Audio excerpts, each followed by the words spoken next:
বিজ্ঞান বলে প্রিয় মানুষ বিশ্বাস ভেঙে চলে গেলে যে পরিমাণ কষ্ট হয় তা মানবদেহের 10টা পাঁজরের হাড় একসঙ্গে ভাঙার সমান। কিংবা হার্ট অ্যাটাক করলে যে পরিমাণ পেইন হয় মস্তিষ্ক সেই ব্যথাটাই অনুভব করে। ততটাই ক্ষতির সম্মুখীন হয় একজন মানুষ যতটা বড় কোনো অ্যাক্সিডেন্টেই হয়ে থাকে।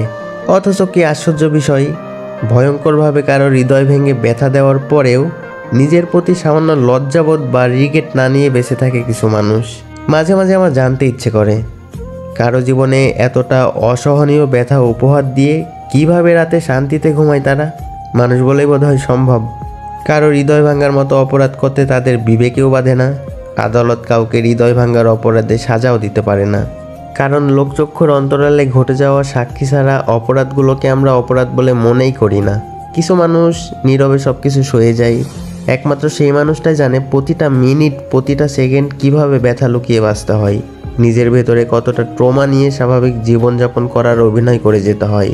কিছু মানুষ তো অবশ্যই আছে যারা কমার্শিয়াল হৃদয়ের সম্পর্কটাকে বিজনেস হিসেবেই নেয়।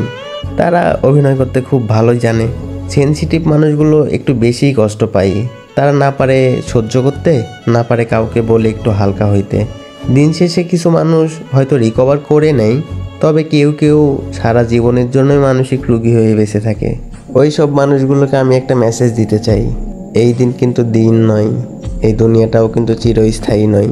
কি ভুল করেছেন, কাকে ঠকিয়েছেন, কাকে আঘাত করেছেন একটু ভেবে দেখেন। আজ মরলে কিন্তু কাল 2 দিন। আজকে যে সুযোগটা পাচ্ছেন কালকে সেই সুযোগটা পাবেন নাকি সেটা কেউ বলতে পারবে না। এই দুনিয়াতে হয়তো আপনাকে জবাবদিহি করতে হবে না, কিন্তু ওই দুনিয়াতে ঠিকই আপনাকে জবাবদিহি করতে হবে। সেটার জন্য নিজেকে প্রস্তুত রাখছেন তো আপনি? একটু সুখের জন্য যাকে ঠকিয়েছেন, আঘাত করেছেন, সেই সুখটা কি আপনার চিরস্থায়ী থাকবে? অবশ্যই না। পরকালের জন্য নিজেকে প্রস্তুত করুন। কি জবাব দিবেন সেটাও ভেবে রাখেন।